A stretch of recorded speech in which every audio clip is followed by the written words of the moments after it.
क्या?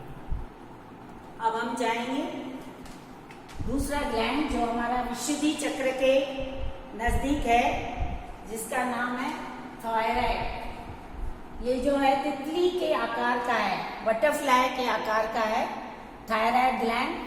ये हमारे स्वर तंत्र है, हमारे गर्दन के आगे वाले हिस्से, और ट्रकिया यहाँ पर हमारा हवा की ट्यूब होती है। हमने डाइजेस्टिव सिस्टम में देखा है, और रिस्पिरेटरी सिस्टम में और डाइजेस्टिव सिस्टम में हम देखते हैं दो नलियां होती है। उसके ऊपर ये गर्दन के आगे वाले हिस्से में स्वर तंत्र यहाँ है, यहाँ पर वहां पर ये स्थित है। इसे थायराइड ग्लैंड आपने सुना होगा, थायराइड बहुत सारे इसके मेन जो हार्मोन्स है T3 और T4 सुना होगा आपने। ये इनमें गड़बड़ होती है तो हमें थायराइड का रोग होता है।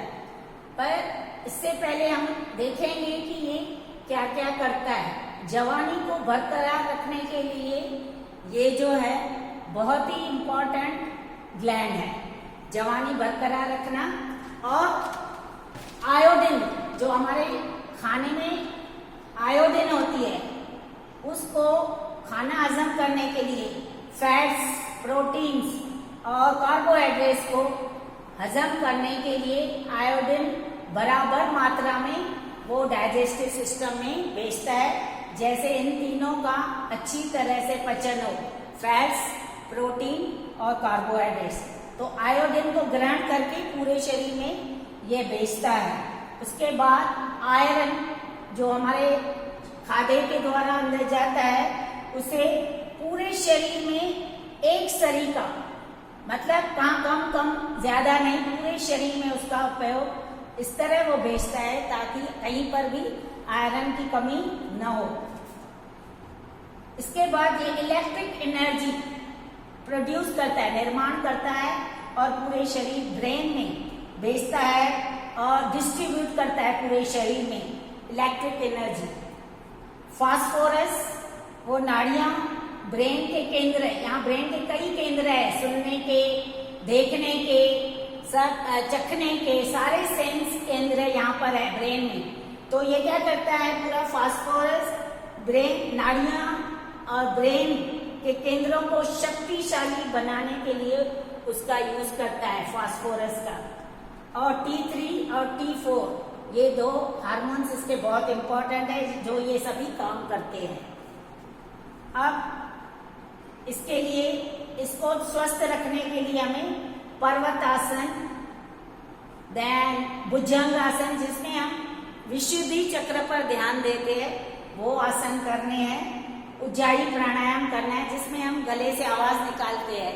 तो ये इससे पर्वतासन में हम थोड़ी को कंठ में दबाते हैं, तो इन आसनों से ये इनका हार्मोन्स बैलेंस होता है और थायराइड ग्लैंड स्वस्थ रहता है।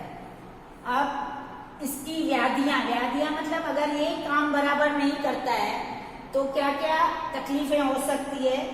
दो प्रकार के थायराइड की बीमारियां होती है, एक हिपोथायराइडिज्म और एक hypothyroidism and hypo and hyperthyroidism होता है। हाइपोथायराइडिज्म तभी होता है जब स्राव कम होता है, इसका हार्मोन्स कम होते हैं, तो हाइपोथायराइडिज्म होती है। उसमें स्राव कम तो वजन ज्यादा होता है। वजन इसलिए ज्यादा होता है क्योंकि मेटाबॉलिज्म, चयापचय कम हो जाता है, भूख कम लगती है, खाना बराबर डाइजेस्ट नहीं होता है और पर्सन सुस्त बन जाता है, तो वेट बढ़ जाती है, थकावट ज्यादा होती है, उसको काम कम करना चाहता है और कभी कभी वो डिप्रेशन में भी जाता है। तो इसे ध्यान रखना है कि इसे हमें स्वस्थ रखना है आसनों और प्राणायाम के द्वारा। ये हमारा थायराइड ग्लैंड है, फिर से हम बड़ा होकर देखेंगे।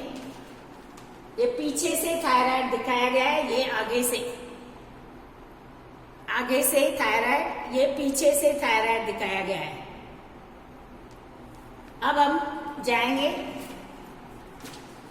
हाइपर थायराइडिज्म क्या होती है, जब ज्यादा हार्मोन पैदा होता है। इसका हार्मोन ज्यादा है तो more energy will be produce, ज्यादा एनर्जी प्रोड्यूस होती है और पर्सन ओवर एक्टिव होता है, ज्यादा काम करता है, आराम नहीं करता है और हार्ट बीट्स फास्ट हो जाती है बहुत, भूख ज्यादा लगती है, गर्मी ज्यादा होती है और वेट लॉस होता है क्योंकि मेटाबॉलिज्म बहुत ही फास्ट हो जाती है तो वेट इसमें कम होती है, वेट लॉस करता है पर्सन, तो हमें इसका ध्यान रखना चाहिए।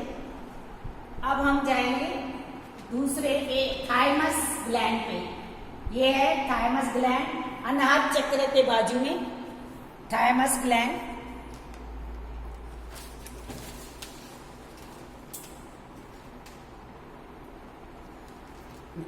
थाइमस से पहले हम पैराथायराइड देखेंगे। पैराथायराइड इस थायराइड ग्रंथि के पीछे है। ये जो हमने पीछे देखा थायराइड का पीछे वाला भाग, ये 4 पॉइंट्स है, 4 ग्लैंड्स है ये छोटे छोटे।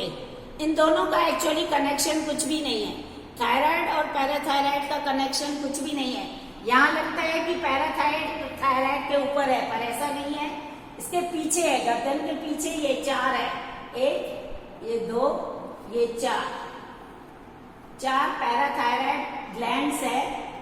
और ये जो होते हैं सभी में 4 नहीं होते हैं, ज्यादातर लोगों में 4 होते हैं, किन किन लोगों में कम भी होते हैं, 3 भी हो सकते हैं पर ज्यादातर 4 होते हैं। अब ये क्या करता है, पीटीएच जो हार्मोन है,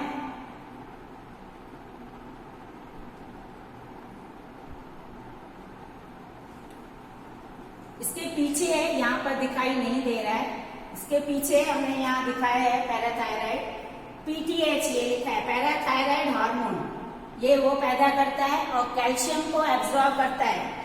ये जो 4 छोटे छोटे ग्लैंड्स है बिल्कुल छोटे हैं, बहुत ही इनका वजन कम और छोटे आकार के है। पैराथायराइड हार्मोन जो है कैल्शियम लेवल को बरकरार रखता है, पीटीएच पैराथायराइड हार्मोन, और मसल्स और नर्व्स को स्ट्रांग बनाता है और सक्रिय करता है सारे मसल्स और नर्व्स को, नर्वस सिस्टम को सक्रिय मतलब एक्टिव बनाता है।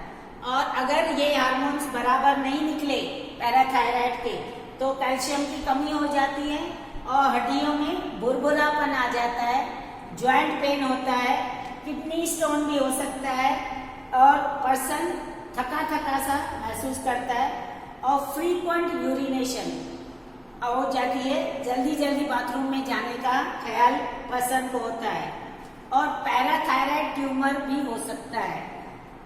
अब उसमें क्या होता है, ग्लैंड बढ़ जाता है, साइज में बड़ा हो जाता है पर वो कैंसर नहीं है, वो सर्जरी से हम उसे रिमूव भी कर सकते हैं, वो कैंसर का प्रकार नहीं है, उससे सर्जरी से हम निकाल भी सकते हैं।